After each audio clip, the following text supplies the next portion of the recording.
സാമ്പത്തിക പ്രതിസന്ധിയിൽ സംസ്ഥാനം വലയുന്നതിന്റെ കൂടുതൽ ഉദാഹരണങ്ങൾ പുറത്തു വന്നുകൊണ്ടിരിക്കുകയാണ്. സാമ്പത്തിക വർഷത്തിന്റെ തുടക്കത്തിൽ തന്നെ ട്രഷറി നിയന്ത്രണം ഏർപ്പെടുത്തി 1 ലക്ഷം രൂപയ്ക്ക് മുകളിലുള്ള ബില്ലുകൾ മാറാൻ ധനവകുപ്പിന്റെ മുൻകൂർ അനുമതി വേണം എന്നാണ് നിർദ്ദേശം. വിവരങ്ങളുമായി രശ്മി കാർത്തികയുണ്ട്. രശ്മി, ട്രഷറി നിയന്ത്രണം അതുമായി ബന്ധപ്പെട്ട് നമുക്ക് ലഭിക്കുന്ന കൂടുതൽ വിവരങ്ങൾ എന്തൊക്കെയാണ്?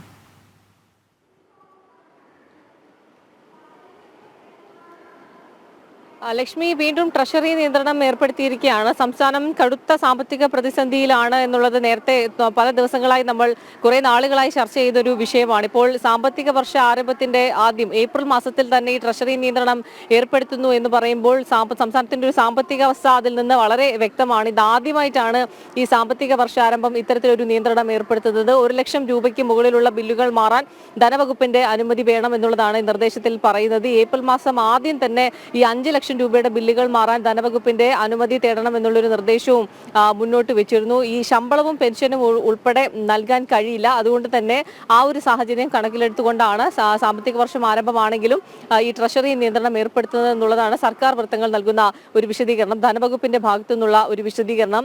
അതോടൊപ്പം തന്നെ ഏതാണ്ട് 5000 കോടിയോളം രൂപ കേന്ദ്ര സർക്കാരിനോട് ഇത്തരത്തിൽ സംസ്ഥാനം കടം ചോദിച്ചിരുന്നു. ഇതിനോടകം തന്നെ കേന്ദ്രം അതിന്റെ പകുതി തുക ലഭ്യമാക്കിയിട്ടുണ്ട് എന്നുള്ളതാണ് നേരത്തെ തന്നെ വിവരങ്ങൾ പുറത്തു വന്നത്. കൃത്യമായി തന്നെ കേന്ദ്രം തുക അനുവദിക്കുന്നുണ്ട്. പക്ഷേ സംസ്ഥാനത്തിന്റെ ഈ ഒരു സാഹചര്യത്തിന് കാരണം ഈ സംസ്ഥാന സർക്കാരിന്റെ അധിക ധൂർത്തും ഈ സാമ്പത്തിക മിസ്മാനേജ്മെന്റും ഒക്കെ തന്നെയാണ് ഈ ഒരു അവസ്ഥയിലേക്ക് സംസ്ഥാനത്തെ തള്ളിവിട്ടിരിക്കുന്നത്. കടമെടുക്കുന്നതിനൊരു പരിധിയുണ്ട്. മൊത്തം ആഭ്യന്തര ഉൽപാദനത്തിന്റെ ഇത്ര ശതമാനം മാത്രമേ കടമെടുക്കാവൂ. പക്ഷേ ഇത് കടം മാത്രം പെരുകിക്കൊണ്ടിരിക്കുന്ന ഒരു സാഹചര്യമാണ് സംസ്ഥാനത്ത് നമുക്ക് കാണാൻ കഴിയുന്നത്. ഈ കേന്ദ്ര സർക്കാർ കടം നൽകുന്നതിൽ സംസ്ഥാനത്തോട് സംസ്ഥാനത്തെ ഞെരിക്കുന്നു എന്നുള്ള തരത്തിൽ ആ ഒരു സമീപനവുമായി സുപ്രീം കോടതി ഉൾപ്പെടെ സംസ്ഥാനം സമീപിച്ചിരുന്നു. പക്ഷേ സുപ്രീം കോടതിയുടെ ഭാഗത്തു നിന്നും കൃത്യമായി തന്നെ രൂക്ഷമായി തന്നെ കേരളത്തെ വിമർശിക്കുകയാണ് ഉണ്ടായത്. കടമെടുക്കുന്ന കാര്യത്തിലൊക്കെ തന്നെ കേന്ദ്രവുമായി കൂടിയാലോചിച്ച് തീരുമാനമെടുക്കാനായിരുന്നു സുപ്രീം കോടതിയുടെ ഭാഗത്തു നിന്നുള്ള നിർദ്ദേശം. ഏതായാലും ഈ രീതിയിൽ സംസ്ഥാനം മുന്നോട്ട് പോകുന്നത് ഗുരുതരമായൊരു പ്രതിസന്ധിയിലേക്ക് തന്നെ സംസ്ഥാനത്തെ കൊണ്ടെത്തിക്കുമെന്നുള്ള കാര്യത്തിൽ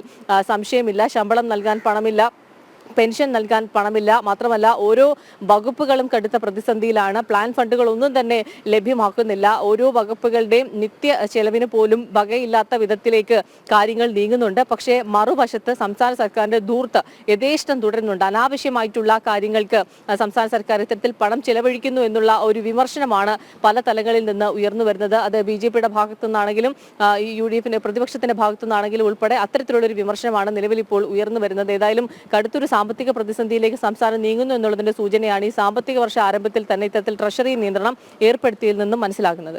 ശരി, രശ്മിയാണ് വിവരങ്ങൾ നൽകിക്കൊണ്ടിരുന്നത്.